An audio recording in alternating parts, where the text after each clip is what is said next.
Hi everyone, it's Constellations here. Due to my busy work schedule, I couldn't do the previous week's BDM patch video, but we are able to do it now this week, the week of April 27th. So new class, Kunoichi. This is very nice. You guys are getting it only slightly like 1 or 2 weeks, 2 weeks after the Korea server. So that's very nice. Constellations. I'm really surprised that you guys are getting the 3 constellations so soon, because we on the Korean Taiwan server we only got these 3 shortly after Chaos equipment was introduced. So you guys are actually getting this really early, and congrats to the folks who watched my video previously and didn't go all out on your Valor tokens, because like I said, you will be getting future constellations and you will have to spend black pearls to get the specific ones if you overcommitted on the earlier ones. Okay, so congrats to those who listened and you didn't overcommit. Now I think you can go ahead.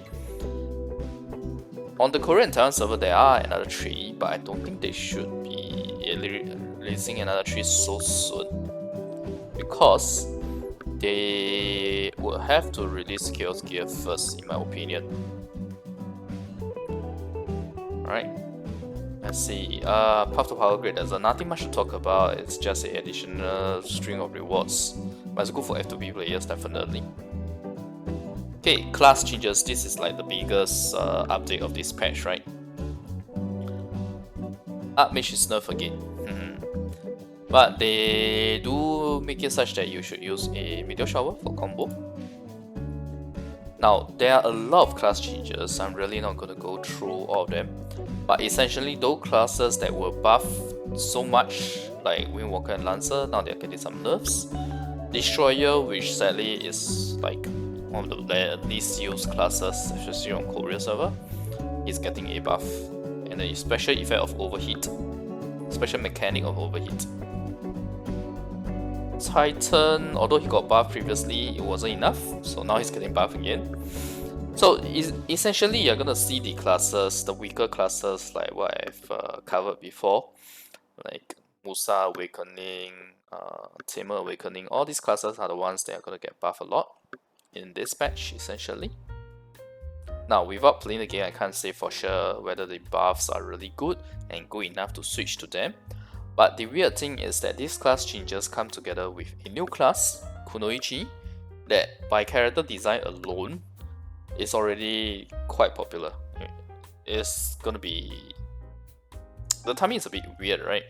So people are gonna be using the Kunoichi rather than trying their luck again on these classes that have been buffed. Okay, so I'm just gonna jump ahead to this. It's quite interesting to see that the Archmage on Global Arena is actually so low, because the risk on Korea is actually much higher. I can show you guys. Look at this, it's 14.1% for the Archmage. Okay, it's all Archmage, but actually it's Archmage. So 14.01% versus 8%. Okay. And Fletcher is highest, which is obvious since it was the... okay, it wasn't the last new class. Shy came after Fletcher, but like I said, Shy just doesn't do as well as Fletcher in PvP and GVG. So that's why it explains why Fletcher has such a high percentage. I can show you guys on Korea server, Fletcher is actually not high. Fletcher is only like 5.14%, because the new flavor of the month, at least before Kunoichi, is Solaris. And I saw the Solaris video. I have to say she looks really fun to play and really very enjoyable, her skill effects. And you also have Nova, 12.3%. Nova, it's not that high on the global, which is only 4.74. Nova is quite popular on the Korea server though, seeing as she got 12%. So I would say on global, it really looks a bit more average out as opposed to the Korea server, where you have 3 very predominant classes, which is Archmage, Nova, and Solaris. So unfortunately, you guys don't have Solaris yet. And in fact, in this particular patch, right, on the Korea side 2 weeks ago, they already nerfed Solaris. So I'm not quite sure how it's going to turn out. My guess is you guys are going to get a nerf version of her. So it remains to be seen. With her being nerfed, how the usage rate will be like. Because the matching rate indirectly reflects how many people are actually using the class, right? I mean, even for Ramonas, their Fletcher is 5.74%, and Archmage again is pretty high, 13%. Then you have Solaris, which is always 20%. I think for Global on Ramonas, it's still pretty even out other than the always Imba Archmage. Fletcher, very nice percentage here.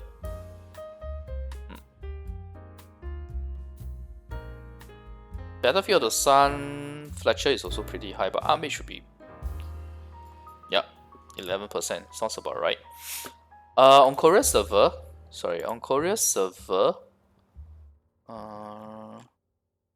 just scroll down. So Battlefield of the Sun, yep, Solaris is still high. Archmage typically is still higher on the Korea server compared to global. In fact, there's also Sura, but Sura already dropped to like 5.44%. Sura that you guys do not have. And Pure Lan is even lower. Let's just say her period has passed. There were a lot more new classes since then. Okay, why is Striker? Why is the Google Translate of Striker investment? I have no idea. So as you can see, the Musa Awaken is super terrible, so terrible that the matching rate is only 0.16%.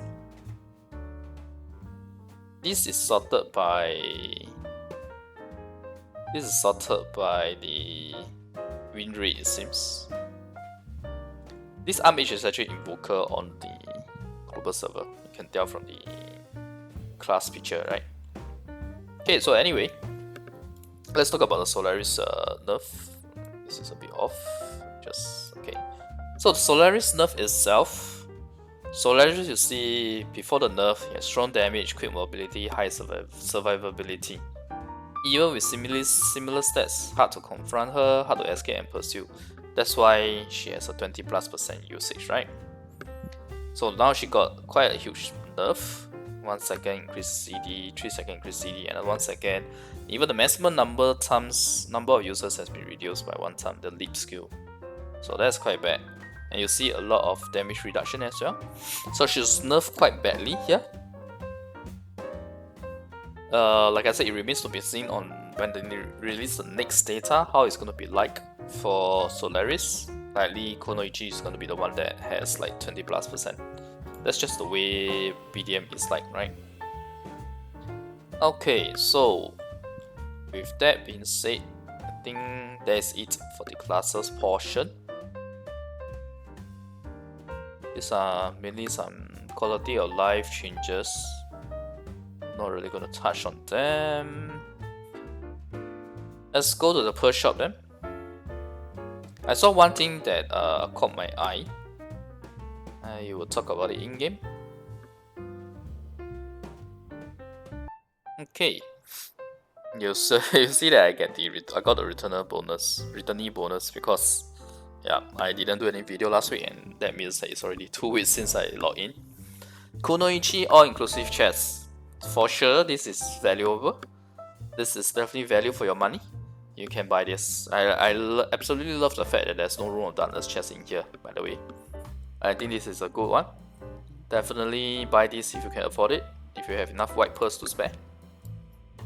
This is really pretty standard, same as all the other level up packages, so it's up to you to decide whether you want to buy this. But if you do need white pearls, you should make sure that you have already gotten all these that are better before buying this. Okay, this is quite standard character slot. You get one every time there's a new character, right?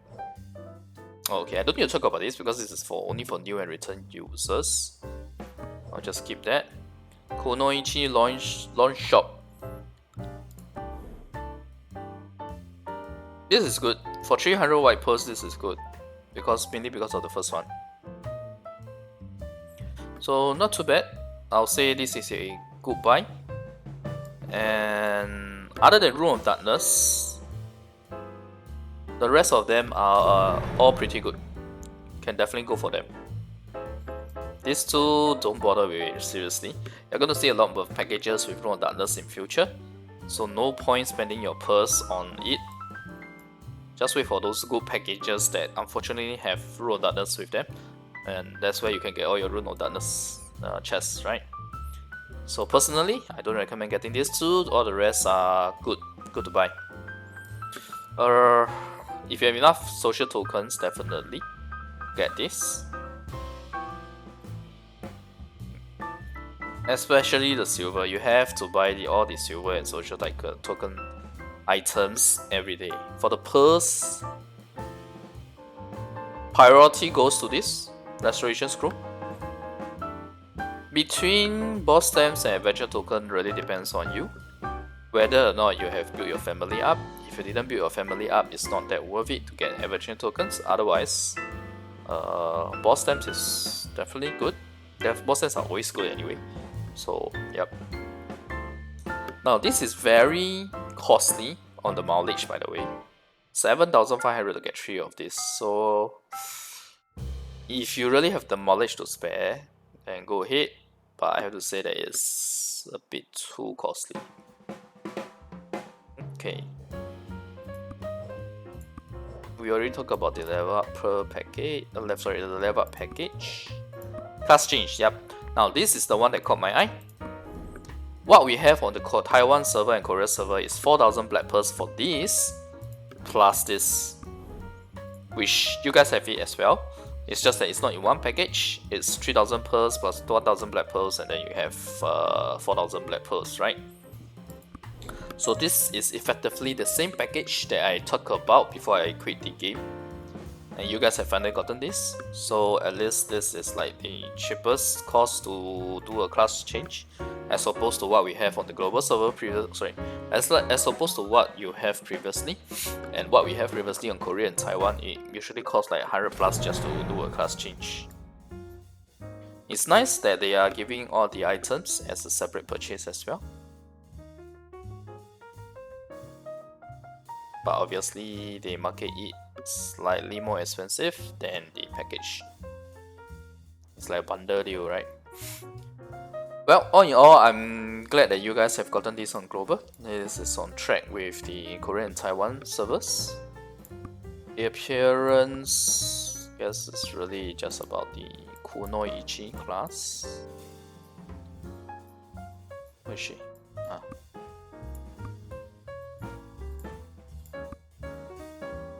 It's okay, I guess. A bit surprised that she doesn't have her own. Okay, this is the one, right? This is the signature outfit that she has. I guess it's not too bad. Shikarius. Look at the Shikarius weapon. Okay. Honestly, only the Shikarius gear looks good.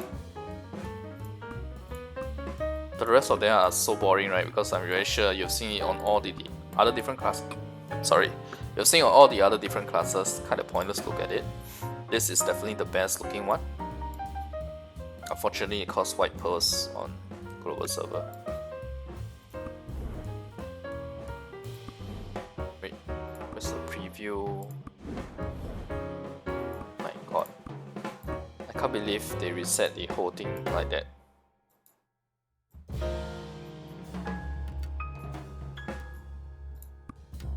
Right, go.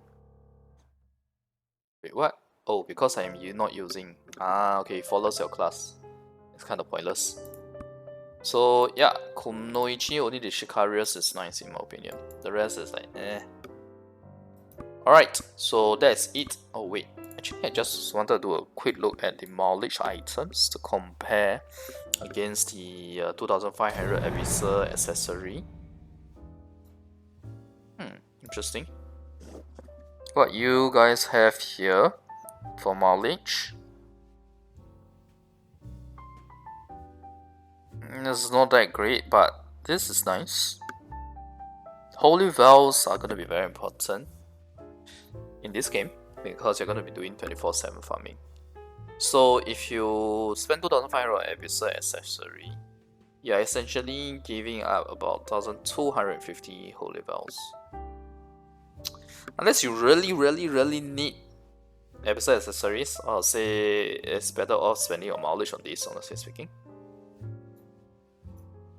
Yeah. Alright, so that does it for this week's BDM patch video. To be honest with you guys, I've been thinking of stopping the BDM patch video, but I figured I should at least continue until Chaos Gear is out. Since, I mean, when you saw me going through the class patch, I feel a bit bad. I can't really cover it in further detail or further depth since I'm not playing the game anymore. So that was why I got the feeling like I should stop doing BDM patch review videos. But I'll probably wait until Chaos Gear is out before I stop.